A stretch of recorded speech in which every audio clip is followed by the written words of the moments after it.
Hello, I'm Dr. Junie Anderson Lopez. I will be discussing the concepts and assignments for week 1, day 2.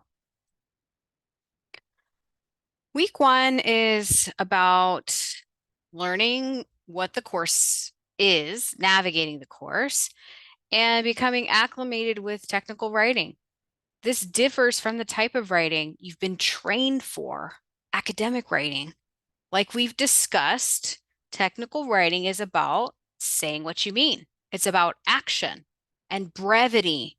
In the workplace, it's all about getting things done, and you're going to have to learn how to write succinctly, with purpose, and for the right audience. This class offers practical applications for workplace writing and scenarios, beginning with the fundamentals of PAD. Let's talk about PAD. What does it stand for?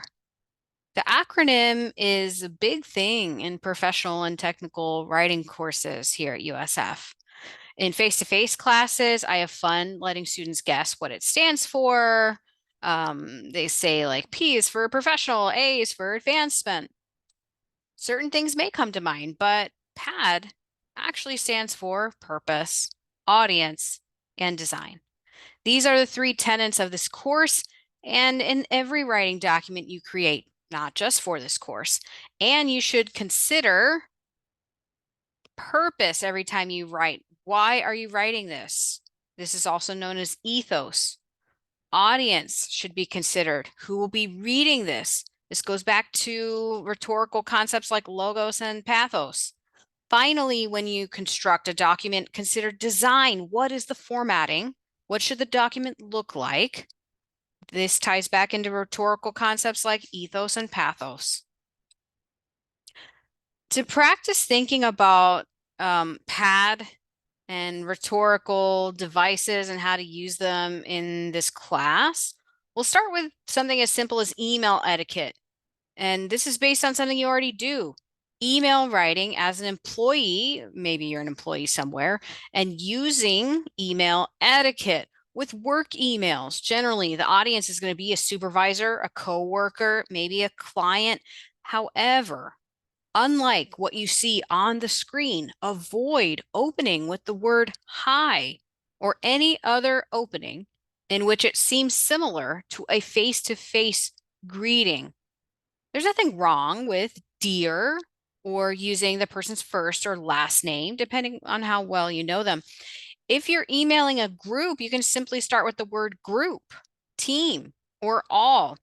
If you are replying to someone and you see they used dear or they used your full name or they used your first name, you should mirror what they're greeting in your response.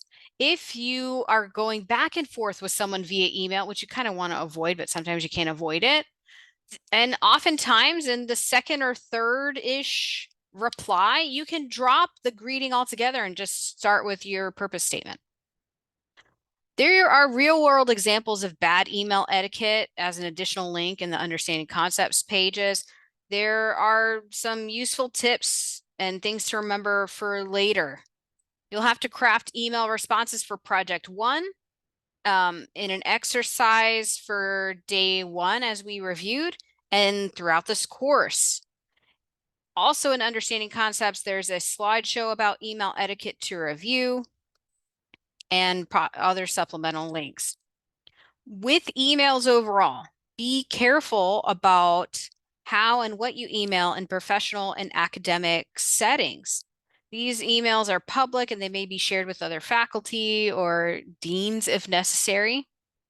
On the screen, we have the basic structure and do's and don'ts for emails in a professional setting. This is one of the links that you can access in the module. It will show you all of these tips as you draft your email for possibly for project 1 or later on in the course. You could have this open as reminders, do's and don'ts.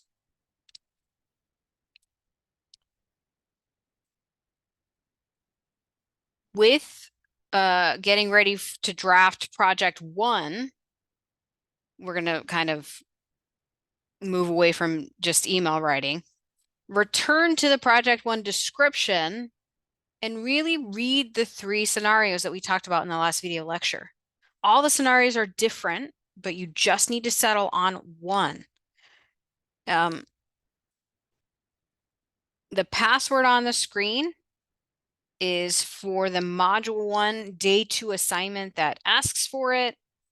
The password is Harold Perrineau. He is an amazing actor from shows like Oz, Lost, and more recently From. Going back to project 1, when you're constructing your responses, consider the audience members. Remember, there's 3 audiences you have to reply to for your scenario. And what is their role? Are they your colleague? Are they your peer? Are they your boss? Are they your client? Understand the person you're drafting the correspondence for. What do they need to know? How succinct can you be? What format should you be using? Always proofread before hitting send. Just like that silly bidet scenario from the day 1 assignment, you have to draft responses to 3 people in one of the project 1 scenarios. You're not responding to all 3 scenarios, as that would take forever. Remember that. You're just choosing one scenario to draft 3 total responses. Unlike the bidet assignment, the responses should not all be emails, and it shouldn't include a social media response at all.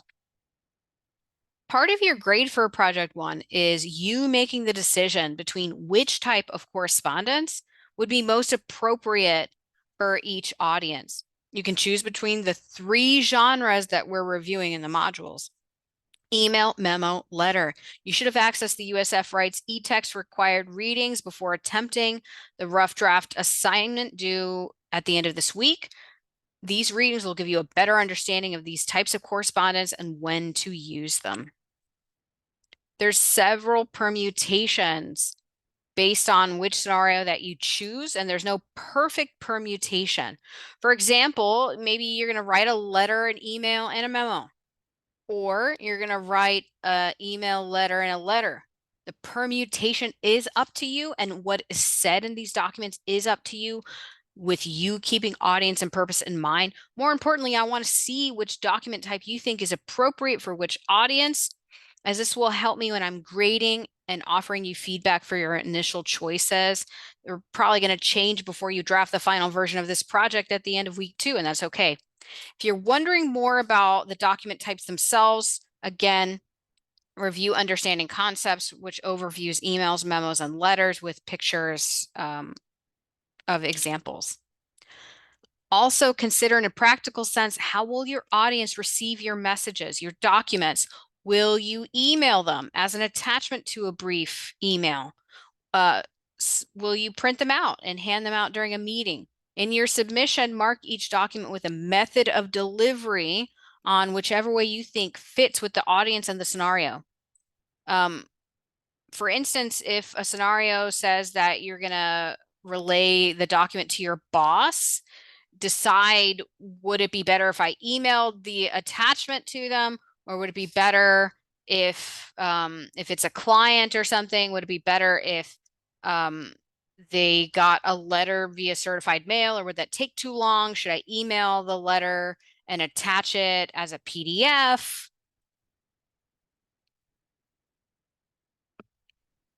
The rough draft is due on Sunday, and you've never written a rough draft in my class before. So I'm going to explain sort of some of my expectations. When I say sort of, I mean you can view all of the expectations for the rough drafting the assignment guidelines in module 1, and you can also view a rubric for the assignment in the assignment guidelines. Overall, in my class, I consider the rough draft your first attempt at the entire assignment. That means you've attempted the entirety of the assignment guidelines. And yes, it's going to look a bit rough around the edges, but it's completed according to the assignment guidelines. Some students interpret a rough draft as I only need to complete 80%, or it can look like complete shit. Then they're confused when they get a less than stellar grade. I grade concerning assignment outcomes, and you will receive the grade that you earn.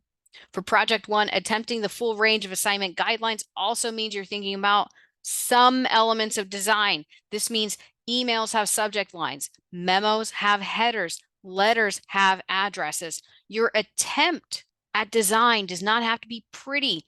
Don't waste your time about type style, use of color, fake company logos. Show me in the rough draft that you're trying, and we'll go from there.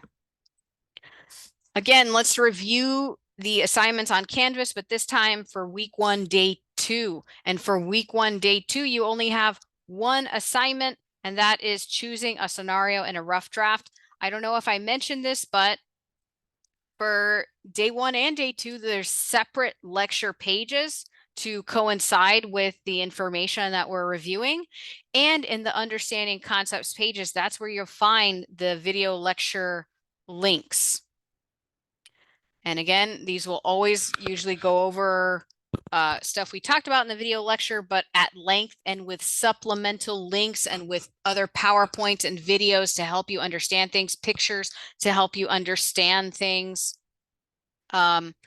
Especially for each project, I have a checklist. Like if you're a visual person and you want to know exactly the steps we're going to go through, then you can review this checklist, this image, or you can follow this link and you can print it out or access that checklist for yourself. So you'll know all the steps to project one. And if that makes you feel better, yes, I'm a list kind of person. These kinds of things make me feel better and stay on track with assignments. Anyway, let's go back to what you have to do. And that's completing your rough draft. First, you need to choose a scenario from one of the 3. So visit the scenarios once again, review all 3, choose one. Maybe you're going to choose this one. And you read the scenario, you kind of get the gist of it, and you have some ideas on problem solving and what you could say. How are you going to make this better for all 3 people? And then you go to your document